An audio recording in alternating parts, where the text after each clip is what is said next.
નમસ્કાર વિદ્યાર્થી મિત્રો, હું જસાણી સર આપ સર્વેનું જસાણી એજ્યુકેશનમાં હાર્દિક સ્વાગત કરું છું. આજે આપણે ધોરણ 10 વિષય વિજ્ઞાન અને ચેપ્ટર 11 વિદ્યુતનું IMP one shot. IMP one શોટનો મતલબ એ છે કે ભાઈ ઓછામાં ઓછી સમયમાં વધારે માર્ક્સનું આપણે આપવાનો પ્રયત્ન કરવો છે. અને એ કેવી રીતે કે તમારા ટેક્સ્ટબુકનો જે કન્ટેન્ટ છે એ કન્ટેન્ટને એક્ઝામમાં કોઈ ક્વેશ્ચન પૂછે તો એના આન્સરમાં જેટલું જોઈએ એટલું જ આપણે આપવાનો પ્રયત્ન કરવો છે. આ અમને કેવી રીતે ખબર પડે તો કે એટલા વર્ષોના અનુભવને એટલા વર્ષના પેપરના અનુભવને આધારે, લગભગ 22 વર્ષથી આ ફિલ્ડમાં કામ કરીએ તો એ અનુભવને આધારે કે ભાઈ પેપર જોનાર જે વ્યક્તિ છે એને ખરેખર એ જે ક્વેશ્ચન પૂછ્યો છે એમાંથી એમને શું મળી શકે, એટલે એ બધું આધાર રાખી અને આજે આપણે આખું આઈએમપી વન શોટ વિડીયો આપણે બનાવીએ છીએ, જેની અંદર એમ કહેવાય કે ધોરણ 10માં સાયન્સની અંદર ફિઝિક્સ જનરલ ઓપ્શન સાથે 37 માર્ક્સનું છે. એમાં આ જે ચેપ્ટર છે એ પણ અગત્યનું છે અને એકદમ એને સરળ ભાષામાં અમે સમજાવવાનો પ્રયત્ન કરીએ એટલે એવી અપેક્ષા રાખીએ કે આપ પણ એકદમ સરળ ભાષાની અંદર સારી રીતે સમજી શકશો.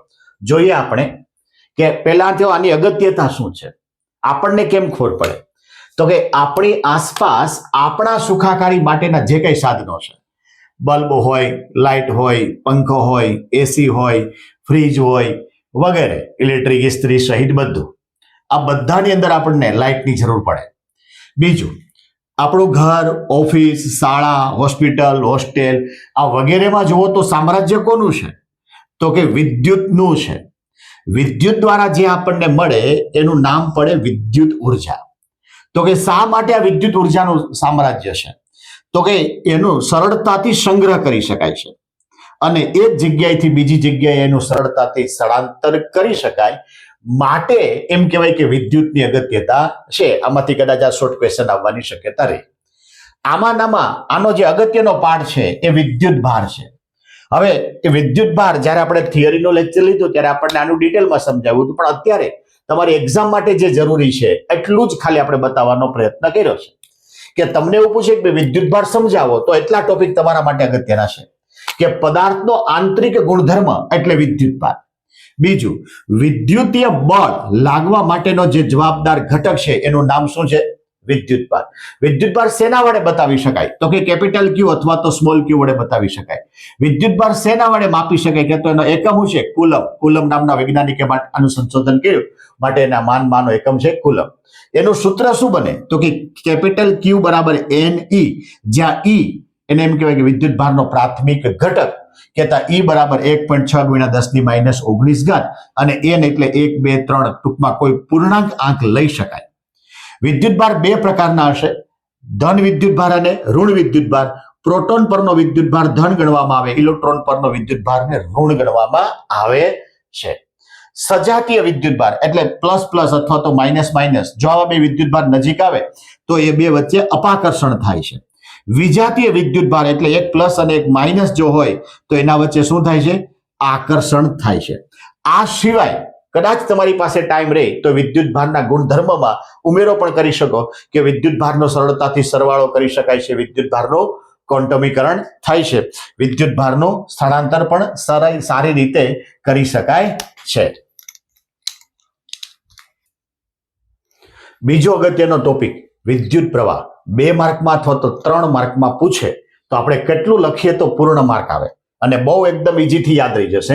વિદ્યુત પ્રવાહ એટલે તમારે સંજ્ઞા આ ઉપર જ બતાવી દેવાની.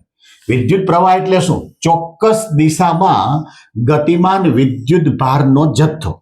બરોબર, ઘણા બધા શબ્દો મિક્સ કરીને આપણે આ વાક્ય બનાવ્યું કે ચોક્કસ દિશામાં ગતિમાન વિદ્યુત ભારનો જથ્થો એટલે એ શું આપે? આપણને વિદ્યુત પ્રવાહ આપે. વાહક તારને લંબ, આ વ્યાખ્યા જરૂરી છે. વાહક તારને લંબ, આ લંબ શબ્દ જરૂરી છે. એવા એકમ આડછેદમાંથી એકમ સમયમાં, એકમ આડછેદ અને એકમ સમય બે જરૂરી છે, સમયમાં પસાર થતા વિદ્યુત ભારના જથ્થાને વિદ્યુત પ્રવાહ I કહેવાય. વ્યાખ્યા કેવી રીતે યાદ રાખવાની તો કે વાહક તારમાંથી, કેવી રીતે તો કે એકમ આડ છે કેવી રીતે રહ્યો છે તો કે તારને લંબ રહ્યો છે કેટલા સમયમાં તો કે એકમ સમયમાં શું પસાર કરવાનું તો કે વિદ્યુત ભારનો જથ્થો જેને શું કહેવાય વિદ્યુત પ્રવાહ તો વિદ્યુત પ્રવાહનું આપણને સૂત્ર બન્યું કે વિદ્યુત પ્રવાહ ઇઝ ઇક્વલ ટુ વિદ્યુત ભારના છેદમાં સમય વિદ્યુત પ્રવાહને બતાવ્યો I વડે તો સૂત્ર બન્યું I બરાબર Q/T આ સૂત્ર આપણને ક્યાંક એક્ઝામ્પલ માટે કામનું છે અને પ્રશ્ન પૂછે તો પેપર જોનારાને પણ આ સૂત્ર સ્પષ્ટ દેખાય આનો એકમ લખવાનો છે એકમ છે એમ્પિયર નામના વૈજ્ઞાનિકે માટે એની નામની યાદમાં એમ્પિયર અથવા બીજો એકમ કુલમ પર સેકન્ડ કારણ કે અંશમાં વિદ્યુત ભાર અને છેદમાં સેકન્ડ એટલે કુલમ પર સેકન્ડ શેના વડે માપી શકાય તો કે એ મીટર નામનું સાધન આવે જેના વડે એ વિદ્યુત પ્રવાહનું માપન થઈ શકે પરિપથની અંદર આવી એ મીટર કેવી રીતે જોડાય તો કે હંમેશા એ શ્રેણીમાં જ જોડાય આનો નાનામાં નાના એકમ છે તો કે હા મિલી એમ્પિયર છે તો કે મિલી એમ્પિયર માંથી એમ્પિયરમાં જો તમારે કન્વર્ટ કરવું હોય તો 10⁻³ એમ્પિયર માઇક્રો એમ્પિયર નામનો પણ એકમ છે તો એમાંથી જો તમારે એમ્પિયરમાં જવું હોય તો 10⁻⁶ ઘણી વખત અહીંયા શોર્ટ ક્વેશ્ચનમાં પૂછે એમ્પિયર માંથી મિલી એમ્પિયર આવી રીતે એમ્પિયર માંથી મિલી એમ્પિયરમાં જવું હોય તો હંમેશા 10⁻+ આવશે મોટામાંથી નાનામાં જવું હોય તો 10⁻³ અહીંયા એમ્પિયર માંથી માઇક્રોમાં જવું હોય તો 10⁶ નાનામાંથી મોટામાં જવું હોય તો -3 મોટામાંથી નાનામાં જવું હોય તો +, એટલું યાદ રાખવાનું હવે આપણને ખબર છે કે Q બરાબર આપણી પાસે સૂત્ર હતો Ne બરાબર એને જો વિદ્યુત પ્રવાહના ઓલામાં મૂકીએ તો આપણને સૂત્ર બન્યું I બરાબર Ne/T હવે મોટે ભાગે આના પરથી જો એક્ઝામ્પલ પૂછે તો એમાં સંખ્યા તમારે શોધવાની હોય છે અને સંખ્યા માટે સૂત્ર તમારું બનશે N બરાબર I T/E જો સમય વધે તો આ ગ્રાફ પણ આપણે બતાવવો પડે જેમાં બેટરી છે બલ્બ છે એમીટર છે અને કણ છે અને ખાસ કરીને એરો આપણે બતાવવો પડે કે પ્રવાહ આપણે પરિપથમાં વહાવીએ છીએ બીજો અગત્યનો ટોપિક વિદ્યુત સ્થિતિમાન અથવા તો વિદ્યુત સ્થિતિમાનનો તફાવત હવે આની અંદર એક ખાલી પ્રવૃત્તિ 2 જ મિનિટમાં આપણે જોઈ લઈએ કે પ્રવૃત્તિ એવા પ્રકારની છે કે 2 પાણીની બાલદી ભરી છે એની વચ્ચે પાઇપ છે જો એનું સરખું લેવલ હશે તો પાઇપમાંથી પાણીનું વહન થશે નહીં પરંતુ એક બાલદીમાં જો વધારે પાણી ભરેલું હશે ને એકમાં ઓછું હશે અથવા તો હશે જ નહીં અને જો તમે વચ્ચે પાઇપલાઇન જોઈન્ટ કરો તો વધારે પાણીવાળી બાલદીમાંથી પાણી ખાલી બાલદીમાં આવી શકે એનો મતલબ એ થયો કે વચ્ચે જે પાઇપ છે એ પાઇપમાં પાણીનું વહન શક્ય બન્યું કહેતા પાઇપના બંને છેડા વચ્ચે મેં પાણીનું દબાણ ઉત્પન્ન કર્યું તો આવી જ રીતે વાહક તારમાંથી જ્યારે વિદ્યુત પ્રવાહનું વહન કરવું છે ત્યારે વાહક તારના 2 છેડા વચ્ચે વિદ્યુત સ્થિતિમાનનો તફાવત લાગુ કરવામાં આવે છે આ સ્ટોરી છે આના પરથી આપણે લખવું છે પહેલા વ્યાખ્યા આવશે કે વિદ્યુત પ્રવાહ ધારિત શું લેવાનું વિદ્યુત પરિપથ માં કોઈ બે બિંદુ વચ્ચે કોને તો કે એકમ ધન વિદ્યુત ભારને એક બિંદુથી બીજા બિંદુ સુધી લઈ જવા માટે કરવા પડતા કાર્યને વિદ્યુત સ્થિતિમાન અથવા તો વિદ્યુત સ્થિતિમાનનો તફાવત કહેવામાં આવે છે ફરીથી બોલું કે કોને તો કે વિદ્યુત પ્રવાહ ધારિત વિદ્યુત પરિપથમાં ક્યાં તો કે બે બિંદુ વચ્ચે કોને એકમ ધન વિદ્યુત ભારને એક બિંદુથી બીજા બિંદુ સુધી લઈ જવા માટે કરવા પડતા કાર્યને વિદ્યુત સ્થિતિમાન અથવા તો વિદ્યુત સ્થિતિમાનનો તફાવત કહેવાય એટલી વ્યાખ્યા સ્પષ્ટ કરવાની સૂત્ર વિદ્યુત સ્થિતિમાન અથવા વિદ્યુત સ્થિતિમાનનો તફાવત ઇઝ ઇક્વલ ટુ કરેલું કાર્ય છેદમાં વિદ્યુત ભાર વિદ્યુત સ્થિતિમાન અથવા તો વિદ્યુત સ્થિતિમાનના તફાવતને V વડે બતાવાય કાર્યને W વડે બતાવાય વિદ્યુત ભારને Q વડે બતાવાય તો આપણને સૂત્ર મળ્યું V બરાબર W/Q આનો જે એકમ છે એ વોલ્ટેજ છે અથવા જૂલ પર કુલમ છે કાર્યનો એકમ જૂલ વિદ્યુત ભારનો એકમ કુલમ શેના વડે માપી શકાય તો કે વોલ્ટમીટર નામના સાધન વડે માપી શકાય પરિપથમાં કેવી રીતે જોડવું પડે તો કે જેનો વોલ્ટેજ માપવો હોય એને સમાંતર આપણે જોડવું પડે એટલે મેં અહીં આકૃતિ પણ બતાવી છે તમારે પણ આકૃતિ દોરો તો પેપર જોનારાને સ્પષ્ટ ખ્યાલ આવી જાય જેમાં બેટરી છે અવરોધના 2 છેડા વચ્ચે મેં વોલ્ટમીટર બતાવ્યું છે કળ છે પ્લસ અને માઇનસ બતાવવાનું છે અહીંથી જે પ્રવાહ બેટરીના ધનમાંથી નીકળે એ અવરોધમાંથી પણ પસાર થાય અને વોલ્ટમીટરમાંથી પણ પસાર થાય અહીંયા આવતા બે ભેગા થઈને પાછું પરિપથના ઋણમાં આવી જાય અહીંયા એક્ઝામ્પલ પ્રમાણે જુઓ તો કોઈ એક્ઝામ્પલની અંદર કાર્ય શોધવાનું તમારે થશે તો કાર્યને જો કરતા બનાવો તો સૂત્ર બને V/Q એટલું લખો એટલે આપણા માર્ક 2 અથવા તો 3 ક્લિયર કટ આવશે પરિપથ આકૃતિ તમને ઘણી વખત વિભાગ A માં 1 માર્કમાં સિંગલ પૂછી શકે અથવા 2 અથવા તો 3 માર્કમાં 2 થી વધારે પણ પૂછી શકે. જો આવો સિમ્બોલ હોય તો એ થાય વિદ્યુત કોષ. વિદ્યુત કોષ. આ એકથી વધારે કોષ ભેગા કરો એટલે એનું નામ થયું વિદ્યુત કોષનું સંયોજન, અથવા એને કહેવાય બેટરી. એને કહેવાય બેટરી. આવી રીતે એરો મારેલો હોય આમાં તો એનું નામ પડે ચલિત બેટરી. શું નામ પડે? ચલિત બેટરી. આ મોટો લાઈન છે 3 એમાંથી હંમેશા એને પ્લસ કહેવાય, નાની જે લાઈન છે એને માઇનસ કહેવાય. પ્લસ માંથી પ્રવાહ નીકળે માઇનસમાં દાખલ થાય. આવા પ્રકારનો સિમ્બોલ હોય તો એને કહેવાય કળ, પણ એ ખુલ્લી કળ છે, કહેતા સ્વિચ બંધ છે. અંદર આવું ટપકું હોય તો એને કહેવાય કળ, પણ એનું નામ પડ્યું બંધ કળ, કહેતા સ્વિચ ચાલુ છે પ્રવાહ ઓન ઓફ કરવા માટે. જો આવા પ્રકારનો સિમ્બોલ હોય તો આનું નામ થયું તારનું જોડાણ. તારનું જોડાણ. અહીંથી ઉપરથી પ્રવાહ આવે એ આવી રીતે આ બાજુ જઈ શકે ને આ બાજુ પણ જઈ શકે. આવી રીતનું હોય તો બે તારનું ક્રોસિંગ. ક્રોસિંગ એટલે એક તાર સીધો ગયો, બીજો તાર આ રીતે ઉપર થઈને આવે, જેના કારણે શોર્ટ સર્કિટ ન થાય. આવો જો સિમ્બોલ હોય તો એ સિમ્બોલ થયો લેમ્પ, કહેતા બલ્બ. પરિપથની અંદર આવો સિમ્બોલ બલ્બ સ્વરૂપે મૂકી શકાય. આવું હોય ને વચ્ચે એ હોય તેનું નામ પડ્યું એમીટર. પ્રવાહ જ્યાંથી દાખલ થાય એ પ્લસ, જ્યાંથી બહાર નીકળે એ માઇનસ. આવો નવું જો અંદર વી હોય તો એનું નામ પડે વોલ્ટ મીટર. Volt metre. વચ્ચે જો જી કરેલો હોય તો એનું નામ પડે ગેલ્વેનોમીટર, જે તમારા ટેક્સ્ટ બુકમાં નથી બતાવ્યું પણ ઘણી વાર પૂછે. એ મીટર પ્રવાહ માપે, વોલ્ટ મીટર વોલ્ટેજ માપે, ગેલ્વેનોમીટર ખાલી પ્રવાહની હાજરી નોંધે. જો આવો સિમ્બોલ હોય તો એને કહેવાય અવરોધ. ઓહમના નિયમમાં આવશે અવરોધ.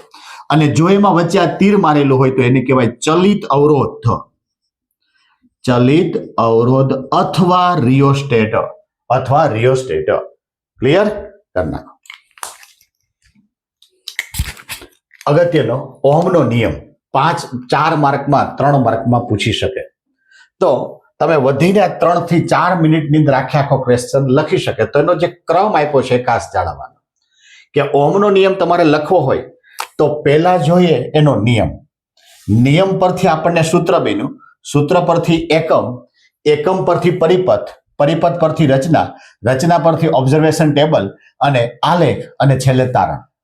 પેપર જોનાર આ જ રીતે સિક્વન્સમાં જોશે. હવે જોતા જઈએ કે નિયમ શું છે. તો કે વાહક તારમાંથી પસાર થતો વિદ્યુત પ્રવાહ એ વાહક તારના 2 છેડા વચ્ચે લાગુ પાડેલ વિદ્યુત સ્થિતિમાનના તફાવતના સમપ્રમાણમાં હોય છે. આમાં શબ્દ બેઠે બેઠું લખવું પડે. હવે વી એટલે વિદ્યુત સ્થિતિમાન કોના સમપ્રમાણમાં હોય? તો કે પસાર થતો વિદ્યુત પ્રવાહ એટલે વી ચલે છે આઈ. ચલનની નિશાની મેં દૂર કરી તો મને મળ્યો આર. આ આર એટલે અચળાંક. અચળાંકનું નામ આપ્યું આપણે અવરોધ. શું નામ આપ્યું? અવરોધ. માટે વી બરાબર આર આઈ. જો આપણે આર ને કરતા બનાવીએ તો વી ના છેદમાં આઈ.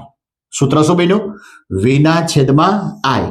આનો જે એકમ છે એ એકમને કહેવાય ઓમેગા, કહેતા એનો સિમ્બોલ જે છે આવો સિમ્બોલ આવશે. બીજો એકમ છે એ આપણો બને વોલ્ટ પર એમ્પિયર. વોલ્ટ પર એમ્પિયર.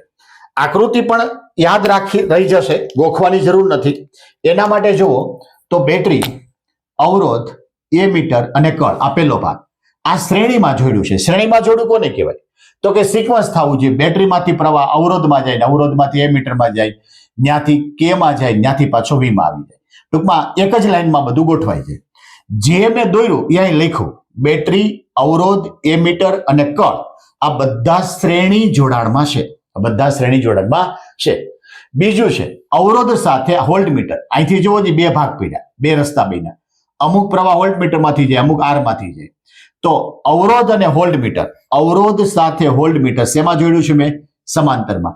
એટલે આકૃતિ દોરતા જઈને આપણે લખતું જવાનું છે. એના પછી છે ઓબ્ઝર્વેશન ટેબલ. હવે ઓબ્ઝર્વેશન ટેબલમાં સિરિયલ નંબર, વોલ્ટ મીટર, એ મીટર અને અવરોધ 3 અથવા તો 4 તમારે જે ઓબ્ઝર્વેશન કરવું હોય તે એ જોવાનું છે. દાખલા તરીકે મેં અહીંયા લીધું આ વોલ્ટ 10 છે, પ્રવાહ 2 એમ્પિયર છે, તો અહીંયા બને 10/2 is equal two 5. 10/2 is equal two 5. બરાબર, આમ નામ રહેવું જોઈએ. હવે જુઓ જી, દાખલા તરીકે આ મેં 20 લીધું. જુઓ જી, અહીંયા 4 લઉં તો શું થશે? 20/4 એટલે પણ શું થશે? 5 થશે. 20/4 એટલે પણ શું થશે? 5 થશે. અહીંયા જુઓ જી, આ 25 લઉં, અહીંયા 5 લઉં તો શું થાય? 25/5 તો પણ શું થશે? 5 જ થશે. માનો કે હું અહીંયા 50 લઉં, અહીંયા 10 લઉં તો 50/5 50/10 તો પણ શું થશે? 5 જ થશે. કહેતા એનો ગુણોત્તર કેવો રહેશે? અચળ રહેશે. એનો ગુણોત્તર કેવો રહેશે? અચળ રહેશે. આમાં કોઈ પણ આંકડા મૂકી શકો. છેલ્લો જે આન્સર છે તમારો છેક સુધી કન્ટિન્યુ રહેવો જોઈએ. મેં વી વિરુદ્ધ આઈ નો આલેખ દોર્યો. વી ને મેં વાય અક્ષ ઉપર લીધું, આઈ ને મેં એક્સ અક્ષ ઉપર લીધું, તો આલેખ જોવો જી સુરેખ મળ્યો. આ એનો ઢાળ કહેવાય. ઢાળ એટલે આપણા માટે બન્યો અવરોધ. અહીંયા વી બતાવાય, અહીંયા આઈ બતાવાય. એના પરથી શું આપણને મળ્યું? તો કે વી વિરુદ્ધ આઈ, આ નિશાનીને વિરુદ્ધ વચાય. વી વિરુદ્ધ આઈ નો આલેખ સુરેખા મળે, સુરેખ મળે છે. વી અપોન આઈ નો ગુણોત્તર હંમેશા અચળ મળે છે. અને ત્રીજું લખવું તો લખી શકાય, જો વિદ્યુત સ્થિતિમાન વધારવામાં આવે તો વિદ્યુત પ્રવાહમાં વધારો થાય છે, ઘટાડવામાં આવે તો ઘટાડો થાય છે. જો જે ઓહમના નિયમ પરથી અવરોધકતા છે, કહેતા આ સુવાહક અવરોધ પર કયા કયા પરિબળોની અસર થાય, એના માટે એક પ્રવૃત્તિ આપી. 2 જ મિનિટમાં આપણે પ્રવૃત્તિ જોઈ લઈએ કે કોઈ તાર લીધો છે ને એ તારનો આપણે અવરોધ માપવો છે. તો એ તારની લંબાઈ વધારો તો અવરોધ વધે છે. તારનું ક્ષેત્રફળ જો વધારો તો અવરોધ ઘટે છે. અને ક્ષેત્રફળ ઘટાડો તો અવરોધ વધે છે. આ ખબર કેવી રીતે? તો કે પ્રવાહ પ્લસ માઇનસ થાય એના પરથી ખબર પડી શકે. એના પરથી આપણે એવા નિર્ણય પર આવ્યા કે કોઈ પણ તારનો અવરોધ એ તેની લંબાઈના સમપ્રમાણમાં છે. માટે આર ચલે છે એલ. લંબાઈ વધે તો અવરોધ વધે, લંબાઈ ઘટે તો અવરોધ ઘટે. તારનો અવરોધ એ તારના આડછેદના ક્ષેત્રફળના વ્યસ્ત પ્રમાણમાં છે. બરાબર છે? આ બીજું વાક્ય. ત્રીજું, આવું સરસ મજાનો એક તાર દોરવાનો. તારની લંબાઈ એલ ધારેલી છે, આડછેદનું ક્ષેત્રફળ એ ધારેલું છે. બેને ભેગું લખો તો આર ચલે છે એલ અપોન એ. અહીંયા ચલનની નિશાની મેં દૂર કરી એટલે અહીંયા આવી ગયો રો. કહેતા આર બરાબર રો એલ અપોન એ. આ જે રો છે એને અચળાંક કહેવાય અને એનું નામ પડ્યું અવરોધકતા. શું નામ પડ્યું? અવરોધકતા. જો તમે આ રો કહેતા અવરોધકતાને કરતા બનાવો તો આ એ ક્યાં જાય? અંશમાં. એલ ક્યાં આવે? છેદમાં. માટે આર એ અપોન એલ. અવરોધ શેમાં માપી શકાય? ઓહમમાં. ક્ષેત્રફળ મીટર સ્ક્વેરમાં, લંબાઈ મીટરમાં. મીટર મીટર ઉડી ગયું. માટે અવરોધકતાનો એકમ બન્યો ઓહમ મીટર અથવા મો. ઊંધો કરવાનું, આનો વચાઈ મો. બરાબર? અવરોધકતા 2 માર્કમાં પૂછે તો અહીં સુધી લખવું પડે. આ જે ભાગ છે, આ ભાગ એ તમારા એમસીક્યુ અથવા તો શોર્ટ ક્વેશ્ચન માટે છે કે જોવાનો વ્યસ્ત કરો. અવરોધકતાના વ્યસ્તને વાહકતા કહેવાય. શું કહેવાય? વાહકતા. વાહકતાનો સિમ્બોલ થાય સિગ્મા. આને સિગ્મા વડે વચાય, આને રો વડે વચાય. માટે sigma is equal to rho. માટે મોહ ઇન્વર્સ. જો સિગ્મા 0 કરવામાં આવે, કહેતા અવરોધકતા 0 કરી દો તો એની વાહકતા ઇન્ફાઇનાઇટ, કહેતા અનંત થઈ જાય.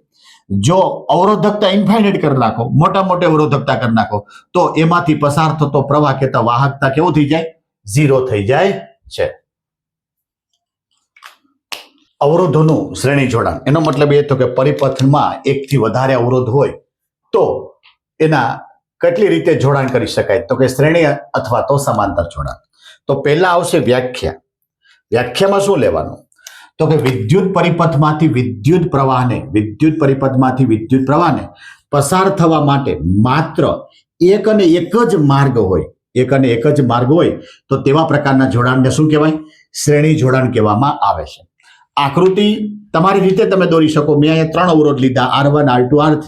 બેટરી લીધી, કળ લીધી ને એમીટર લીધું.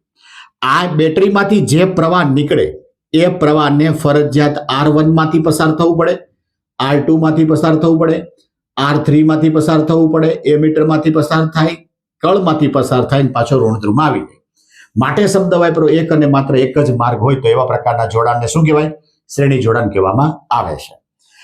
અહીંયા પસાર થતો પ્રવાહ દરેકમાં સમાન છે, કારણ કે એક જ માર્ગ છે, પરંતુ ઘટકોના બે છેડા વચ્ચે મેં અહીંયા અવરોધ લીધા તો અવરોધના બે છેડા વચ્ચેનો વિદ્યુત સ્થિતિમાનનો તફાવત જુદો જુદો છે. અહીંયા મેં V1 લીધું, અહીંયા V2 ધાર્યું ને અહીંયા V3 ધાર્યું. જે જુદા હોય એના સરવાળા થાય એટલે ત્રણ ઘટક, ત્રણે ત્રણનો સરવાળો થયો ને કુલ બેટરીના વોલ્ટેજ જેટલો થવો જોઈએ.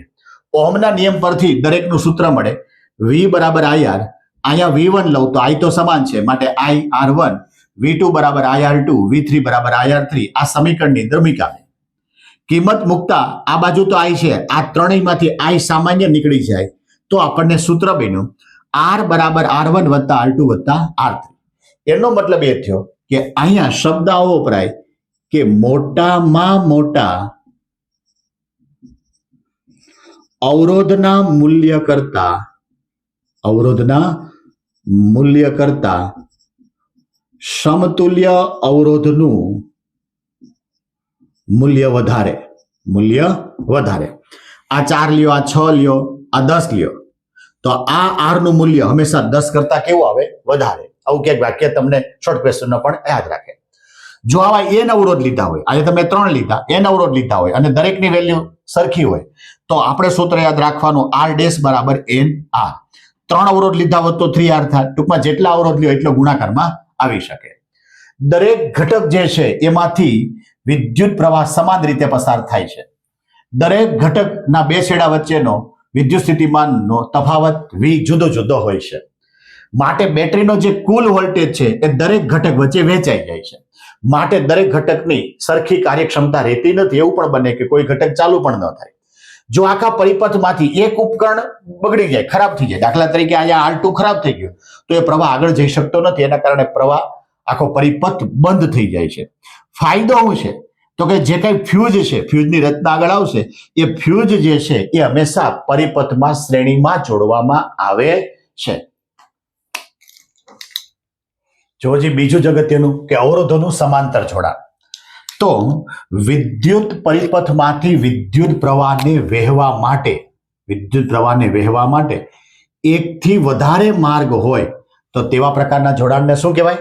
સમાંતર જોડાણ કહેવામાં આવે. શ્રેણી જોડાણમાં આ શબ્દ ખાલી ફેર્યો હતો કે એક અને માત્ર એક જ માર્ગ હોય તો એને શ્રેણી જોડાણ, એકથી વધારે માર્ગ હોય તો સમાંતર જોડાણ. જો જી 3 મેં અવરોધ લીધા છે, 3 અવરોધ આકૃતિમાં દર્શાવ્યા પ્રમાણે મેં જોઈન્ટ કર્યા છે. બેટરી બતાવી, કળ બતાવી, એમીટર. હવે બેટરીના ધનમાંથી પ્રવાહ નીકળે, અહીંયા બિંદુ એ છે. એ બિંદુ પર આવતા એને 3 માર્ગ મળે.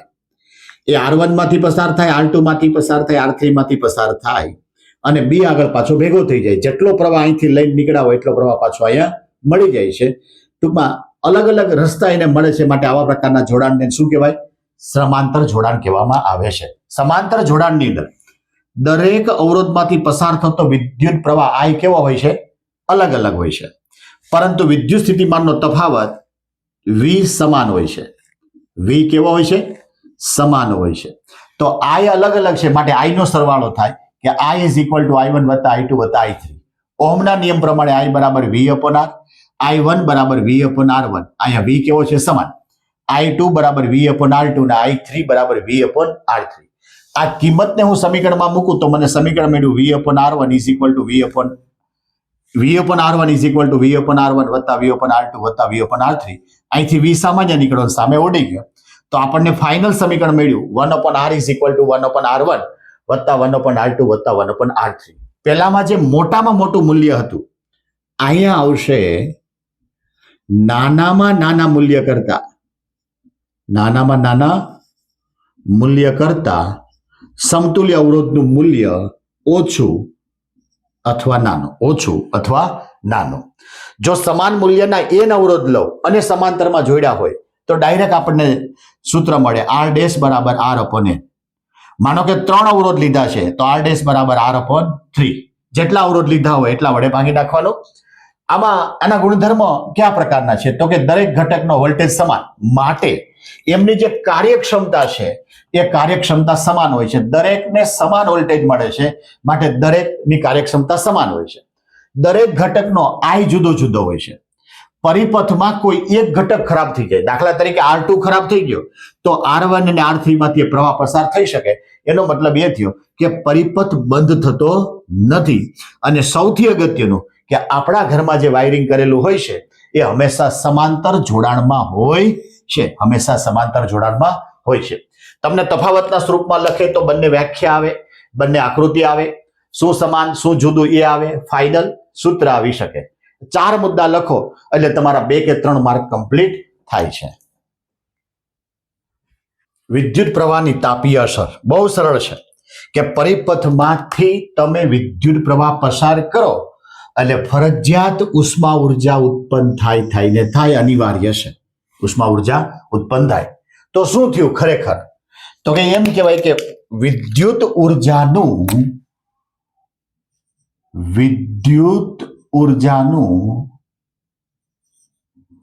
ઉષ્મા ઉર્જામાં રૂપાંતરણ થયું. આ ફાઇનલ છે, અનિવાર્ય છે. હવે અનિવાર્ય છે તો પહેલા આપણે એનું નુકસાન જોઈએ. તો કે શું એમાં નુકસાન શું થાય?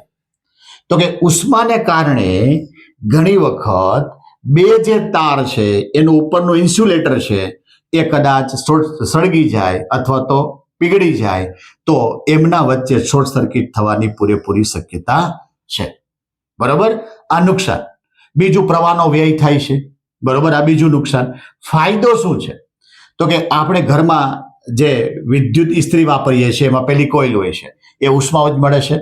ઓવન છે, હીટર છે, બરાબર, આવા ઘણા બધા ઉપકરણો છે એ ઉષ્મા ઉર્જાનો ફાયદો બતાવે છે.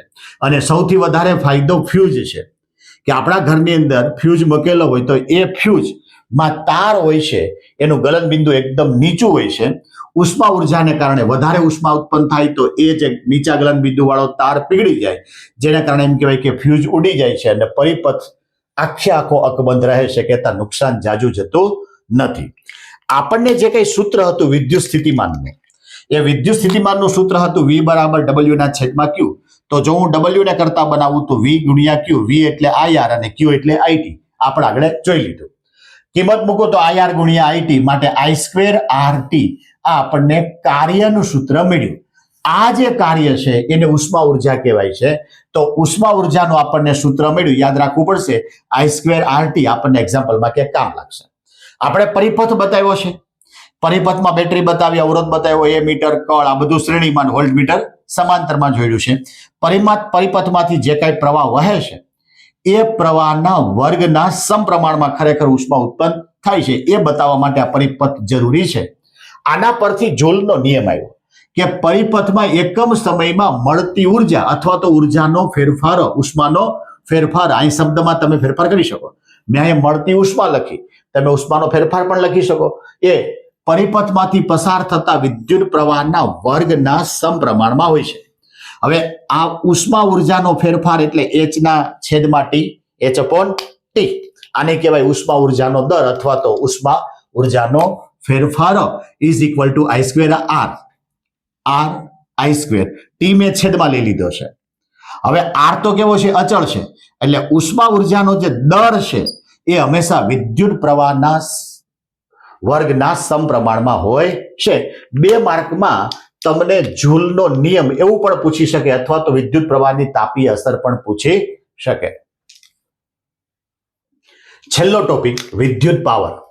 2 માર્કમાં પૂછે તો કે એકમ સમયમાં ખર્ચાતી ઉર્જા, અહીંયા એકમ સમય શબ્દ આવવો જોઈએ. ખર્ચાતી ઉર્જાને વિદ્યુત પાવર કહેવામાં આવે છે. જે લખ્યું એનું સૂત્રનું ફોર્મ આપવાનું. તો કે વિદ્યુત પાવર ઇઝ ઇક્વલ ટુ વિદ્યુત ઉર્જાના છેદમાં સમય. એકમ સમયમાં એટલે સમય ક્યાં આવે? છેદમાં. શું ખર્ચાવાનું છે? વિદ્યુત ઉર્જા. તો કહેવાય શું? વિદ્યુત પાવર. વિદ્યુત પાવરની સંજ્ઞા શું થાય? P. ઉર્જાની સંજ્ઞા શું થાય? W. સમયની સંજ્ઞા શું થાય? T. માટે P બરાબર W ના છેદમાં T. આનો એકમ શું થાય? જૂલ પર સેકન્ડ અથવા વોટ. મોટે ભાગે આ વોટ એકમ દરેક દાખલામાં લખાતો હોય છે. પાવરનો મોટામાં મોટો એકમ શું છે? તો કે કિલોવોટ. 1 કિલોવોટ. કિલોવોટ એટલે 1000 વોટ. જો આ સૂત્ર પ્રમાણે હું કાર્ય કહેતા ઉર્જાને કરતા બનાવું તો W બરાબર P ગુણ્યા T. હવે P એટલે વોટ, T એટલે સેકન્ડ, તો ઉર્જાનો બીજો એકમ થયો વોટ સેકન્ડ. જો આ ઉર્જાને કિલોવોટ અવરમાં લઉં તો કિલોવોટના વોટ કેટલા? 1000. કલાકની સેકન્ડ કેટલી? 3600. માટે 3600000 ટૂંકમાં 5 ટાઈમ 0 આવે. હવે પોઈન્ટ અહીંયા છે એને હું આ બાજુ લઉં, 1 2 3 4 5 અને 6 આંકડા મેં આ બાજુ લીધા તો 10⁶ આવી શકે. માટે આપણને કિંમત મળી 3.6 ગુણ્યા 10⁶ જૂલ. આ કિલોવોટ અવરને એક યુનિટ કહેવામાં આવે છે. એક યુનિટ એટલે 1 કિલોવોટ અવર અથવા 3.6 ગુણ્યા 10⁶. તમારા ઘરે જે વીજળી બિલ બને છે એમાં યુનિટ છે. એક યુનિટ એટલે 3.6 ગુણ્યા 10⁶ કહેતા 1000 વોટ 1 કલાક સુધી ચાલે ત્યારે તમારો મીટર 1 યુનિટ પાવર ઉપાડે છે. ક્લિયર? અહીંયા સુધી આપણે ચેપ્ટર પૂર્ણ કર્યું. એવો પ્રયત્ન કર્યો છે કે 8 ટોપિક એકદમ સરળ ભાષામાં અને જે શબ્દ જરૂરી છે એ જ શબ્દ દ્વારા તમને સમજાવવાનો પ્રયત્ન કર્યો છે. એટલે વધીને 30 મિનિટમાં આખું ચેપ્ટર તમે રિવિઝન કરી શકો. તો અમે અપેક્ષા રાખીએ કે ભાઈ ઘણા બધા એવા વિદ્યાર્થી છે કે જેમને મોટે ભાગે ફિઝિક્સમાં પ્રોબ્લેમ છે તો એ વારંવાર રિવિઝન કરે અને ઓછા સમયમાં રિવિઝન કરે. કારણ કે આખા સાયન્સના પેપરમાં 37 માર્ક જેવો ભાગ ફિઝિક્સનો છે. હવે પછી આ જ ચેપ્ટરનું IMP 1 શોર્ટમાં એક્ઝામ્પલ છે જેમાં ટેક્સ્ટબુકના એ સિવાય બોર્ડની અંદર પૂછાયેલા એના માટે પણ સમયગાળો વધીને 25 થી 30 મિનિટમાં આપણે તમામ એ એક્ઝામ્પલ ને સમજવા માટેનો પ્રયત્ન કરશું. 4 ચેપ્ટર આપણે 1 શોર્ટ IMP 1 શોર્ટના સ્વરૂપમાં આપવાના છે.